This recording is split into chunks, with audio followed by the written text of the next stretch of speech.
pis nəzərlə baxırdılar. O elə deyildi. O çox ürəyi təmiz, düz insandı.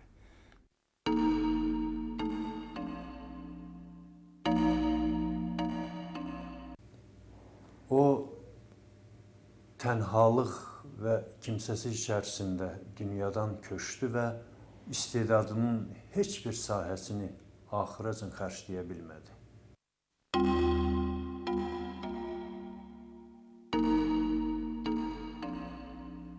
Это был выдающийся профессионал своего дела.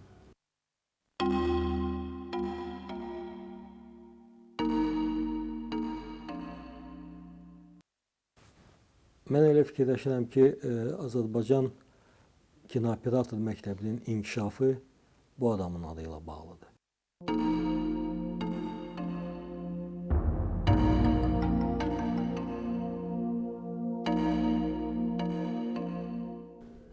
Əgər bugün həqiqətən də mən öz teatrımda, öz yaradıcılığımda nə isə əldə edə bilmişəmsə, bütün buna görə mən borcluyam Əlsəttar müəllimlə o dövrdə işlədiyim günlərə.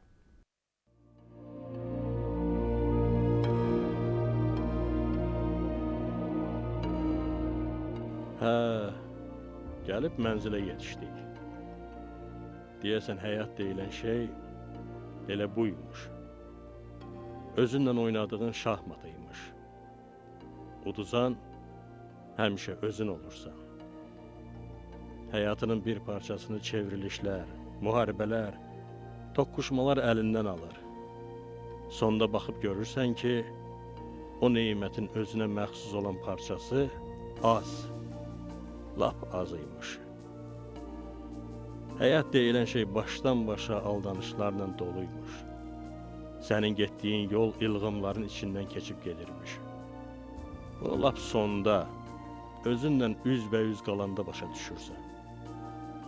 Ömrün yolun hardan başlayıb, hansı döngələrdən keçib, hansı maniləri aşıb, bunu indi, həyatın sona yaxınlaşında, iç dünyanın ekranından keçirirsən. Ömrü əbəs yerə yaşayıb yaşamadığına da onda əmin olursan.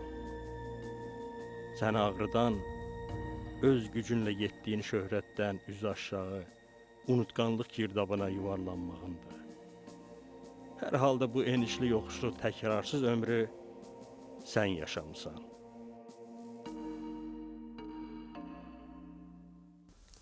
Mənim əmim Əlşettar Atakişiyev 1906-cı ildə dekabr ayında anadan olmuşdur. Bakı şəhərində. Evləri İçəri şəhərdə olub. 7 yaşında olarkən əminin ana atası vəfat eləyib, o qalıb böyük qardaşı ilə və bacıları ilə. Bunlar 3 qardaş və 6 bacı idilər. Bir qısa müddətdən sonra bir qardaşı, bir bacısı rəhmətə gedib, o birilər qalıblar, bir yerdə yaşayıblar. Böyük bacıları öz ailə qurandan sonra bu qalıb 2 bacı ilə bir qardaşla. Onlar İçəri şəhərdən köçüblər. Onda Şırşov adında bir küçə vardı, orada yaşayıblar. Əminin uşaqlığı bu evdə keçib. Əmi uşaqlıqdan böyük həvəsi vardı şəkil çəkməyə. Daha çox onun həvəsi vardı kinoya getməyə. Gündə gedib bir neçə seans kinolara baxardı. Bu məhəbbət onda yaranıb uşaqlıqdan. Bu məhəbbət də bütün həyatını demək olar keçib. Bu məhəbbət onun ilə. Atası Ələsgərin ölümündən sonra qardaşın himayəsində qaldı. Bəxtinin gətirməzliyindən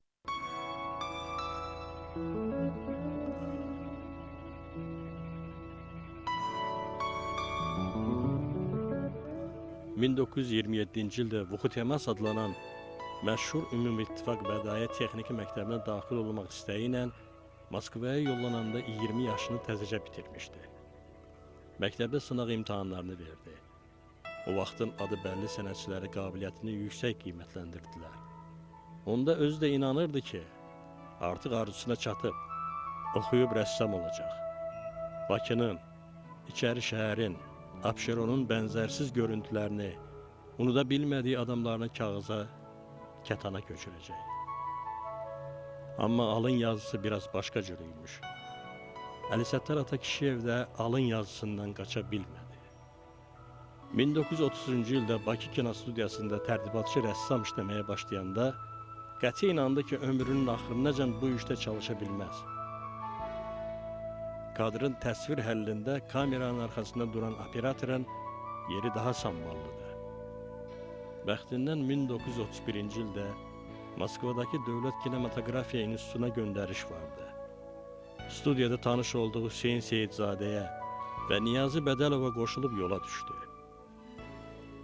Onda İnstitutun operatorluq bölməsində Azərbaycanı Aristakesov, Kanyagin təmsil edirdilər. Əlisəttar Atakişevin bəxtinə üz tutduğu hər sahədə birinci olmaq düşmüşdü. Burada məktəb qutarıb, əmi Moskvaya gedib, orada oxuyub, həm də işləyib. 1934-cü ildə əmi evlənib, Konstantin Stanislavskinin qardaşı Vladimir'in nəvəsini Yelizavetanı alıb, 35-də onların oğlu Xəlil olub.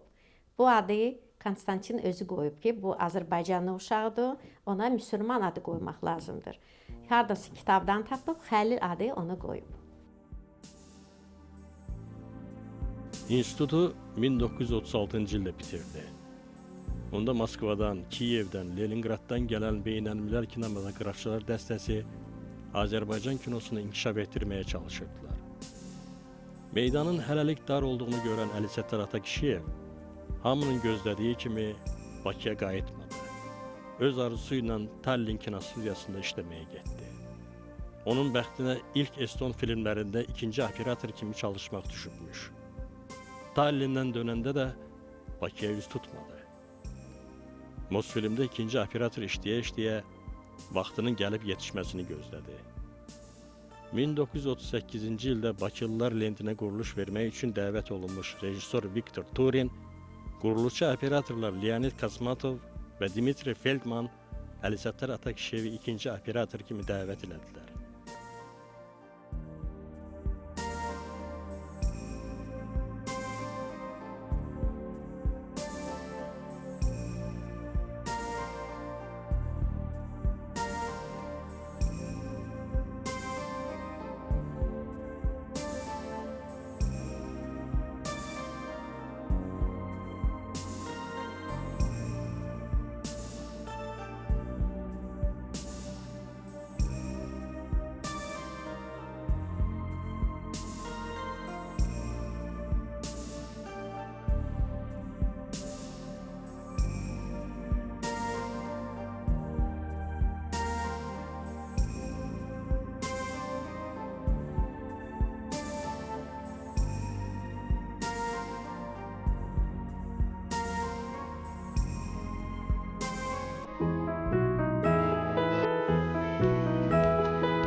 Çək çevirdən sonra Stalinin göstərişi ilə gerçəkləşdirilən Üzeyir bəyin Şambalalan musiqili komediyası istehsalda baxılmışdı. Respublikanın rəhbəri Mirzəfər Bağırov, Nikolay Leşenko və Rıza Təmasibə tapşırılmış bu filmə Əlisəttar Atakişevin quruluşçu operator kimi dəvət olunması barədə göstəriş vermişdi. Düzdür, lentin quruluşçu operatorlarından biri Muxtar Dadaşov, quruluşçu rəssam Yuri Şvetsi. Amma o quruluşçu rejissorlardan biri, baş operator, quruluşçu rəssam, geyim rəssamı kimi çalışırdı. Mövzunu, naturanı, adət-ənənələrimizi gözəl bildiyinə, personajlara yaxşı bələd olduğuna görə, çəkiliş evlərinin seçilməsində, dekorların tikilməsində və tərtibatında, geyim eskizlərinin təsdiqində həlledici söz yiyəsidir. Elə Stalin mükafatına da Üzeyir bəy, Rıza Təması və Rəşid Behbudovla birgə Əlisəttar Atakişiyev də layiq görüldü.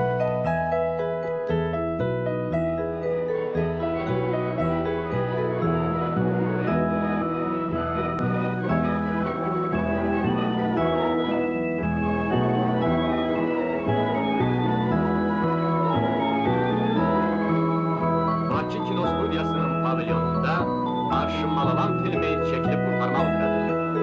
Filmin quruluşçu rejissorları Rıza Təması və Leşenko, operatorları Əlisəttar Atakişiyev ve Muhtar Dadaşov baş ressamı Şivets yoldaşlardır.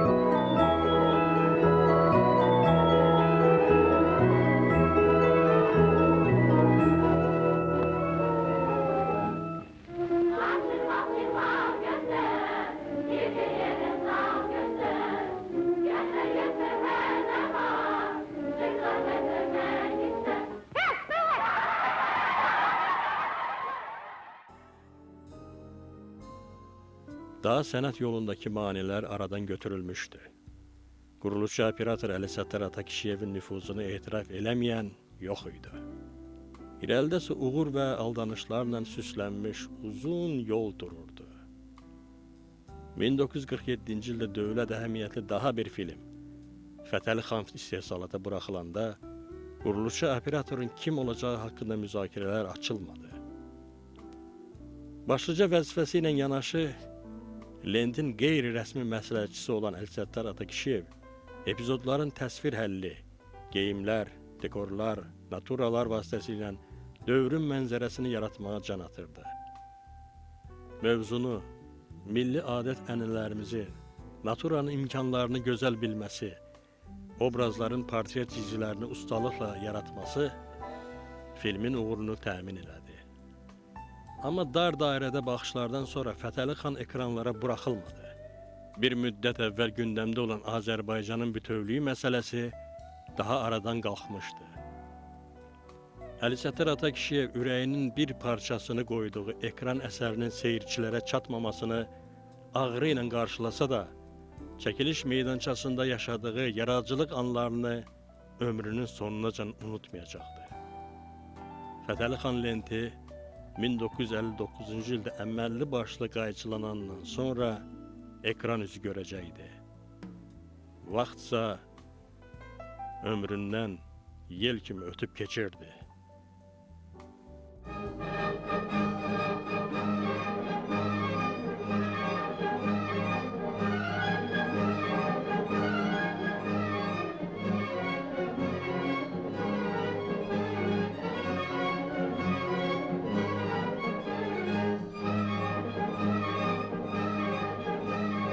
...18-ci əsrdə dağınıq və bir-birinə düşmən Azərbaycan xanlıqlarının başını bir yerə yığan və vahid Azərbaycan dövləti yaradaraq, yad elli isteğlaçılara qarşı öz mübarizəsi ilə tarixdə ad qoyan Fətəli xanın haqqında çəkilən filmi Bakı Kino Studiyasının kollektivi böyük sürətlə davam etdirir.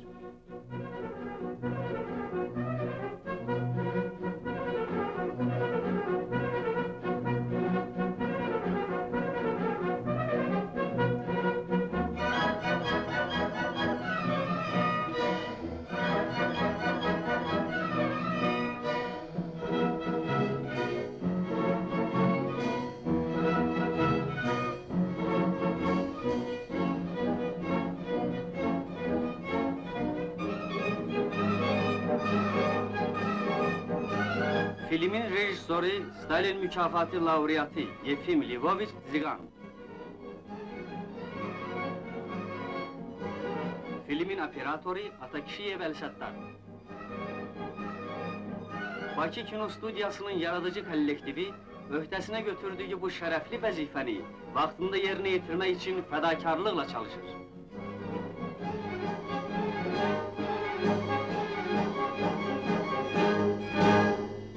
Stanislavski'nin mektebi, onun tiyatro mektebi, onun o ideyaları, o yazdıkları eserler esasında o yürüttüğü fikirler demek olar ki Əli Səttarla bir yerde bizim Azerbaycan kinosuna gelip çıktı.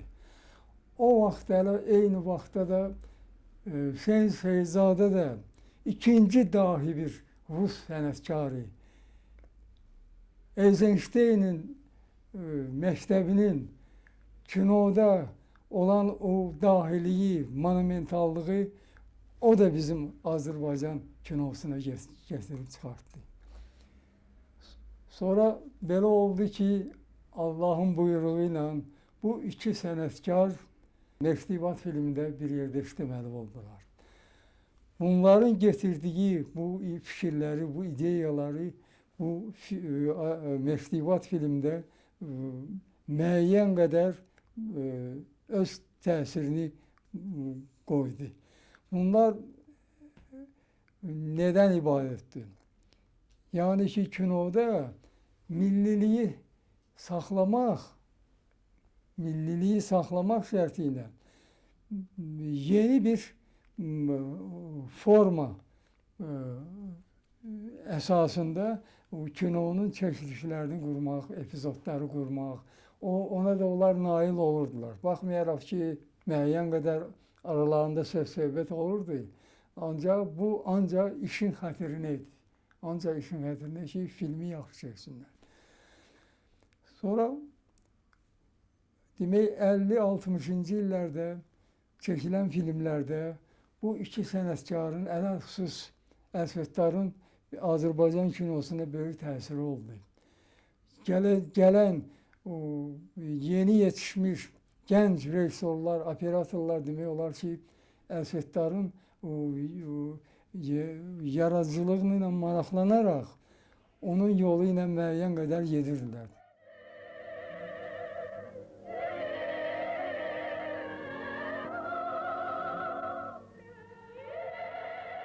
Bakı Kino Studiyası Üzeyir Hacbəyovun O Olmasın Bu Olsun musiqili komediyası üzrə rəngli bədii film çəkməyə başlamışdır. Meştibat xalq artisti Əli Əliyev, Rüstəm bəy xalq artisti Asadıq Geraybəyli. Filmin qurultucu rejissoru Hüseyin Seyidzadə, operator Əlsəttar Atakişiyevdir. Bəy, axır sözü diyorum. Kızı mənə verirsən ya yox. Vermezsə gedib ayrı qız alaram. Deyərəm ki, o olmasın bu olsun. Mən öz sözümün üstündə duran adamam. Ancaq sən də gərək qabaqca bir balaca tədarik görəsən. Filmin çəkilişi sentyabr ayında qurtaracaqdır.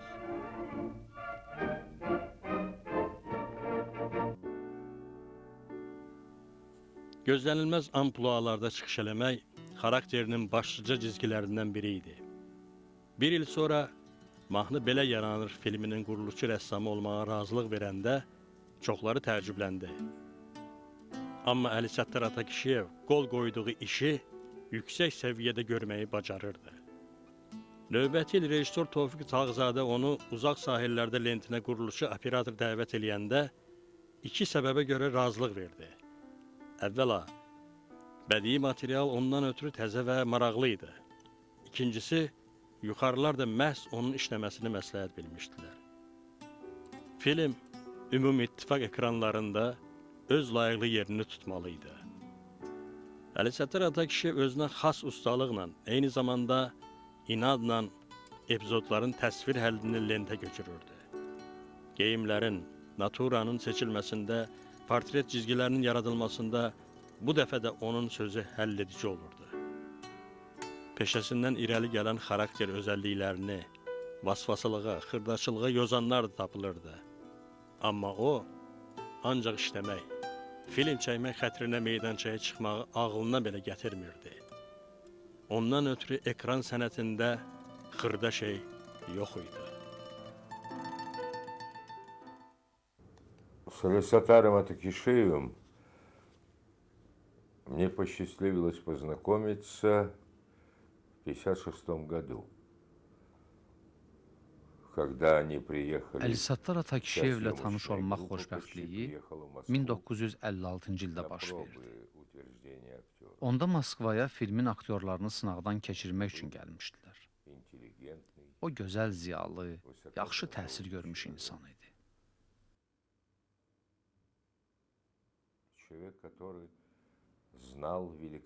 Rəngkarlığı əla bilirdi. Rəssamlıq sənəti üzrə kitablar toplayırdı. O öz qabiliyyətini sonralar da sübut elədi. Yüksək səviyyəli, bənzərsiz operator idi.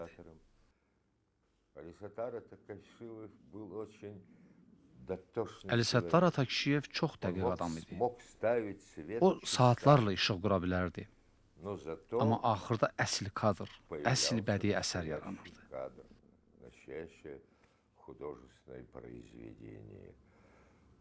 Rigada Tumba epizodunu çəkdiyimizi xatırlayıram. Həmin Tumbanı biz 2 günə qurmuşduq. Gah sağa, gah sola, gah da biraz irəli çəkdirirdi. Sonra biz qrupda mahnı da qoşmuşduq. Tumba, tumba, tumbarera. Sonra o yeraltı dəhlizi çəkəndə bizi hovuzda çimməyə məcbur eləyirdi. Снимали подземный коридор. Der Führer und Reichskanzler beglückwünscht den Oberbefehlshaber der Heeresgruppe zu seinem großartigen Sieg. Bırakın beni! Benim Sabit'le görüşüm var!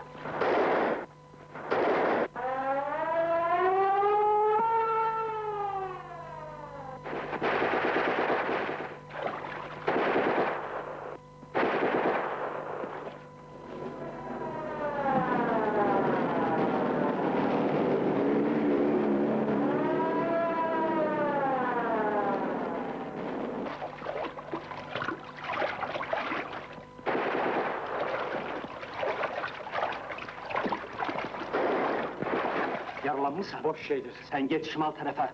Ve sen? Dağlara atağın yanına kaç, orada görüşeriz. Bacar var abi. Sana emrederim. Tez. Deyirəm kaç. Bana mani olma.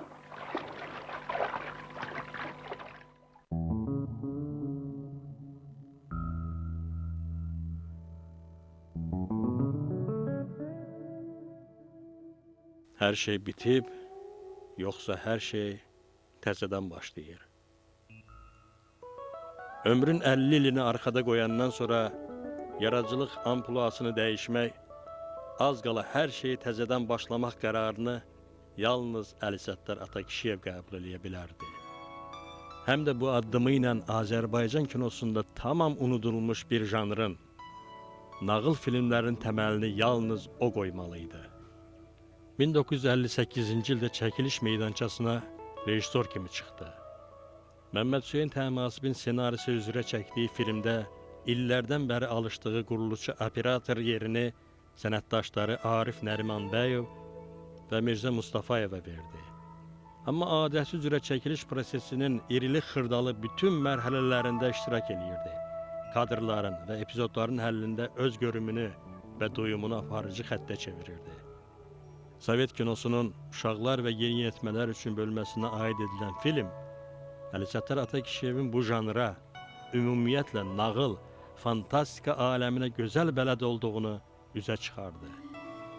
Ekrana çıxdığı vaxtdan öz seyircisini tapan Bir qalanın sirri lenti yaradıcısına əməlli başlı şöhrət gətirmişdi.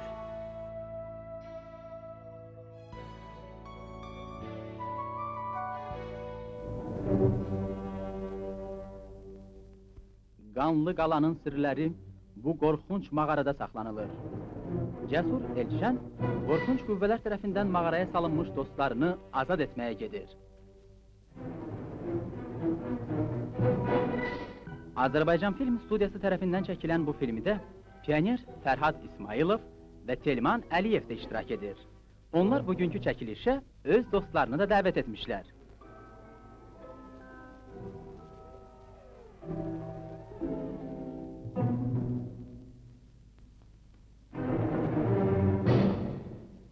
Bilirsiniz film haqqında nə qədər maraqlı danışmaq olar, ancaq nə etmək, çəkilişə çağırırlar. Axı onlar artistdirlər. Filmdə birinin adı Hadı, o birinin adı Bıdıdır. Filmin quruluşçu rejissoru Əlisəttar Atakişiyev onlara tapşırıq verir.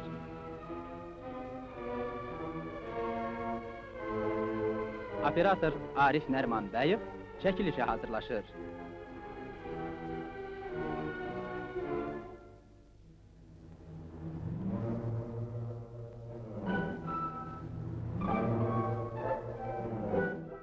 Əlisəttar Atakişiyev rejissorluğa keçməyi ilə Azərbaycan kinosu qazandı mı? Mən elə gəlir ki, bir o qədər də qazanmadı.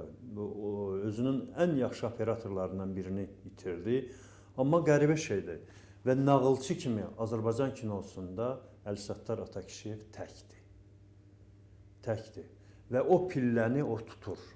Və ondan sonra demək olar ki, Əlisəttar Atakişiyevdən sonra bizdə nağılçı kino rejissoru demək olar ki, yoxdur. O vaxt kinostudiyaya gələndə hər dəfə çox az gəlirdi və hər dəfə gələndə yeni bir nağıl ideyası ilə gəlirdi. Və səhv eləmirəmsə Məlik Məmmədi çəkmək istəyirdi və Məlik Məmməd deməli ki, hər dəfə gələndə də qoltuğunda onun deməli eskiz qovluğu olardı və qovluğu açar və oradakı o eskizləri göstərərdi. Eskizləri deməli, o Məlik Məmmədi, qaranlıq və işıq dünyanı necə görmək istəyir, Simir quşunu, pəriləri, gözəlləri və bunların hamısında çox qəribə şeydir ki, qəribə, çox güclü bir kolorit var idi, Azərbaycan koloriti var idi. Və çox təəssüf ki, indi Azərbaycan kinosunda da və sonraki gələn nəsillərdə də o folkloru, Azərbaycan folklorunu, Azərbaycan ağız ədəbiyyatını, şifahi xalq ədəbiyyatını o gücdə, o qüvvədə bilən sənətçilərimiz demək olar ki, yoxdur. Əlisəttar Atakişiyev, bilmirəm, kimin üçünsə yaxşı adam ola bilər, kimin üçünsə pis adam ola bilər. Amma eşitdiyimə görə o rəhmətli, çox ziddiyyətli bir adam idi. Bəlkə də bu ziddiyyət ondakı o hər tərəfli istedaddan gəlirdi. Ümumiyyətlə istedadlı adamlar ziddiyyətli adamlar olur. O, dediyim kimi, o çox yaxşı bir nağılçı, mənəm bir operator, rejissor, sonra köhnə Bakını çox yaxşı bilən, etnoqraf səviyyəsində bilən bir alim deyil, əski əlifba ilə işləyən xəttat və çox müqtədir bir rəssam idi. 60-cı illər Əlisəttar Atakişiyevdən ötürü uğurlu başlamışdı. Son filmlərini çəkəndə əməkdar incəsənət xadimi fəxri adı aldı. Qırmızı əmək bayrağı ordeni almışdı. Quruluşçu operatoru, rəssamı, rejissoru olduğu filmlər ekranlardan düşmürdü. Düzdür, kino aləmində Hüseyn Seyidzadə ilə birgə çətin adam kimi tanınırdılar. Bu da sənət məsələlərində barışmazlıqları ilə bağlı idi. Hətta bu barışmazlıq təkcə başqalarına yox, öz aralarındakı münasibətdə də aid idi. O olmasın, bu olsun filmindən sonra yolları ayrılmışdı və bir də heç vaxt çəkiliş meydancasına birgə çıxmadılar. Əlisəttar Atakişiyev ilk nağıl filmdən sonra qəfildən başqa janra keçdi. 1961-ci ildə dramatik planlı Bizim küçə lentini çəkdi. Ekranda hər şey yerli yerində olsa da, işindən bir o qədər ləzzət ala bilmədi. Mövzu biraz uzaq idi. Görüm də kinematografik duyumundan fərqlənirdi.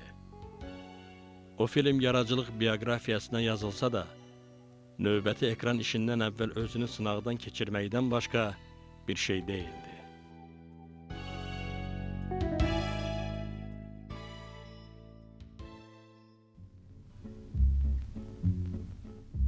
Cəfər Cabbarlı adına Azərbaycan Film Kinostudiyasında yazışı İmran Qasımovun ssenarisi üzrə Bizim Küçə adlı bədii film çəkilir.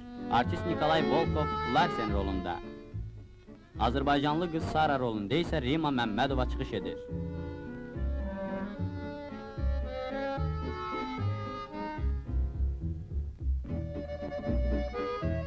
Filmin quruluşçu rejissoru Əlisəttar Atakişiyev, operatoru Rasim Ocağovdur. Ну, очень удивительный человек. Это был грамотный человек. Это был высокообразованный человек. Он даже O çox heyrətamiz insan idi. любой кадр Savadlı, yüksək təhsil тем görmüş adam картинам, idi. которые он когда-то художественно O hətta kadrları nə vaxtsa gördüyü, dərindən öyrəndiyi rəngkarlıq əsərlərin üzərində qururdu.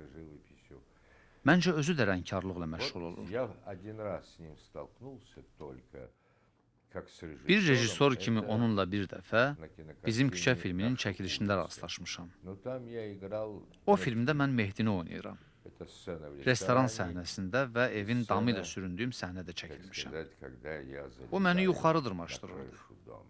Mənim hündürlüklə o qədər də aram yoxdur. Подогнал наверх. Aramızda bir qədər Я не mübahisə очень oldu. люблю высоты. Neyniyəsən? Ну, тоже у нас Yaradıcılıq был маленький prosesidir, hər перевал, şey потому olur. что это творчество. Şübhəsiz mən bu heyrətamiz Мне insanı кажется, я всегда Əlisəttar вспоминаю Atakişiyevi этого həmişə удивительного xatırlayıram. человека Əlisəttar Atakişiyev.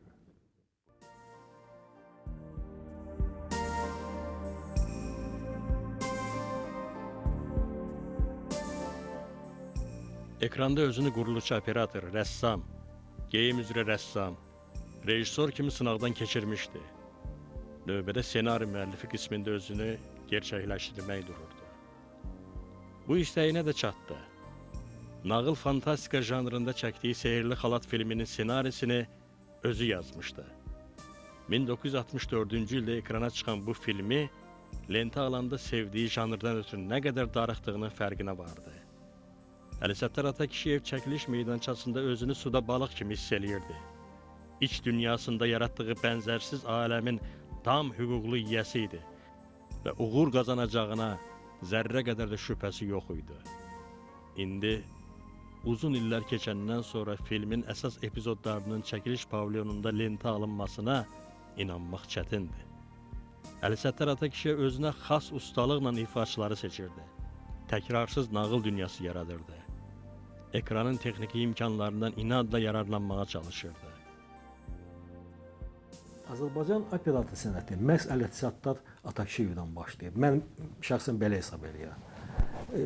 Böyük sənətkar olub, yəni onun çəkdiyi filmlər Azərbaycan operator sənətinin nümunələri kimi sayıla bilər və o filmləri biz hamımız dəfələrlə görmüşük. Birinci Alışın Malılan filmi, sonra Olmasın, Bu Olsun filmi. Xüsusi qeyd eləmək istəyərdim Uzaq Sahillərdə filmi. Yəni bu filmlərdə o özünü puxtələşmiş və böyük bir sənətkar kimi təqdim edib tamaşaçıya. Onun çəkdiyi filmlərə baxanda sən görürsən ki, bu adam sanki öz zamanını, öz dövrünü biraz qabaqlayıb. Yəni misal üçün mən indi də Olmasın Bu Olsun filminə baxanda və yaxud Alışın Malılan filminə baxanda mən hiss eləyirəm ki, orada elə kadrlar var ki, onlar indi də baxılır. Başa düşürsünüz? Yəni çox müasir səpkidə çəkilib. Misal üçün Uzaq Sahillərdə filmində elə dekorasiya çəkilişləri var ki, işıqlandırma texnologiya nöqteyi nəzərindən bu gün də o kadrlar baxılır. Yəni bu çox mühüm məsələdir. Bu onu göstərir ki, Əli Səttar Atakişiyev çox böyük sənətkar olub. O təzədən yaradıcılığının yönümünü dəyişmək fikrinə düşdü. Yaşı 60 ötmüş Əli Səttar Atakişiyev qəfildən dedektiv çəkməyə girişdi. 1967-ci ildə Cəmşid Əmirovun Sahil Əməliyyatı povestini ekranlaşdırmağa başlayanda bu addımının nə ilə qutaracağını bilmirdi. Əli Səttar Atakişiyev mövzunun və janrın verdiyi imkanlar daxilində baxımlı ekran əsəri ortaya çıxarmağa can atırdı. Hələ bilmirdi ki, bu film onun ifasında Qu quşunun son nəğməsinə oxşayacaq. Onda 60-cı illər idi. Azərbaycan kinosuna bütöv bir nəsil gəlmişdi. Həm də bu nəslin yaradıcılıq iddiası yetərincə idi. Üstəlik, 1966-cı ildə kinostudiyanın direktoru təyin olunan Adil İskəndərovla Əli Səttar Atakişiyevin arasını vuracaqdılar və o, düz 10 il ekrandan uzaq düşəcəkdi. Bu illərdə özünü dublyaj rejissoru kimi sınaqdan keçirəcəkdi. Bakıda və Moskvada rəngkarlıq qrafika janrında çəkdiyi əsərlərin sərgisini keçirəcəkdi. İbrahimin Sərgüzəştləri kitabı bir neçə dəfə çap olunacaqdı. Əli Səttarın dövrəsində bilirsiniz, çox təzyiqlər ona qarşı vardı. İstər direksiya tərəfindən, istərsə bəzi kinoçuların tərəfindən. Əli Səttar birmənalı qəbul olunmurdu heç vaxt. Əli Səttar haqqında fikirlər birmənalı deyildi. Nədənsə Əli Səttarın kinoda, Azərbaycanın milli kinounda olması çox adamın xoşuna gəlmirdi. Ələlxüsus o vaxtki bizim müdiriyyətin. Çünki müdiriyyət sevirdi ki, adi bir kino çəkilsin, Moskva bunu qəbul olunsun, hansısa bir dərəcə verilsin filmə, hansısa bir mükafat alsınlar, bunu ilə qutarsın. Əli Səttarın çalışdığı o idi ki, Azərbaycanın böyük kinosunu yaratmaq, həmişə o arzularla yaşayırdı.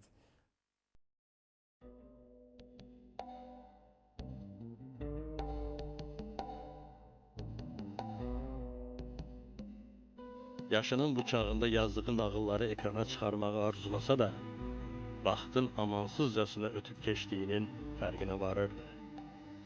Amma ömründə neçənci dəfə stereotipləri dağıtmaq ixtidarında olduğunu sübut elədi. ömrünün 70-ci ilində çəkiliş meydançasına qayıtmağa özündə güc tapdı. Bu nəğməsinin sonuncu akorduydu. Qərib Cinlər Diyarında nağıl filmini çəkəndə keçirdiyi yaşantıları sözlə ifadə etmək çətindir. O illərin tarixi inqilabi, dramatik, melodramatik kimi dəbdə olan janrlar arasında nağıl janrı az qala ciddi qəbul olunmurdu. Üstəlik Əli Səttar Atakişiyi çətin adam sayanlar, kinonu çörək ağacı hesab eləyənlər hər addımda əl-ayağına dolaşırdılar, qanını qaraldırdılar. Onun ekrana çıxarmağa çalışdığı nağıl aləmi yalnız reallıqla yaşayanların duyğularını tərpədirdi. Öz görümünü istədiyi kimi gerçəkləşdirə bilməyən Əli Səttar Atakişiyev içində ağrıyırdı. Özünə və özgələrə qarşı sərtləşirdi. İçində yaratdığı aləmin reallıqla toqquşub dağıldığını görmək ondan ötürü çətin idi. 76-cı il idi. Yay ayları. Təsadüfən yox, bizdə kənddə bilmirəm nə yığıncaq idi, Hamlet rəhmətli gəlmişdi. Və ondan qohumlar soruşanda ki, nə işlə məşğul olursan bu saat, dedi ki, bəs Əli Səttar Atakişiyev bir film çəkir, Qərib Cinlər Diyarında. Filmin demək olar ki, müəyyən hissəsini artıq çəkmişik, amma indiyə qədər qərib yoxdur, tapılmayıb. Mən də onda birinci kursu bitirmişdim, yay kanikulundaydıq. Və əmim orada dedi ki, apar Bəxtiyarı da onsuz da oxuyur da İncəsənət İnstitutunda, Aktyorluq Fakültəsində, apar Bəxtiyarı prob eləsinlər, bəlkə yaradı. Elə o da ağız ucu dedi ki, hə, gəl sabah kinostudiyaya baxaq görək nə olur. Səhərsi getdim kinostudiyaya, elə qapının ağzında Əli Səttar özü qarşıladı məni. Çox hörmətlə dedi ki, sən Allah bağışla, bəs mənə demişdilər ki, bugün sən gələcəksən, sən lazım olmadın. Çünki artıq mən bir nəfəri prob eləmişəm, onu da çəkirəm. Bu da Xəzər Gəncəli idi, qərib roluna. Mən də çıxdım, getdim evə.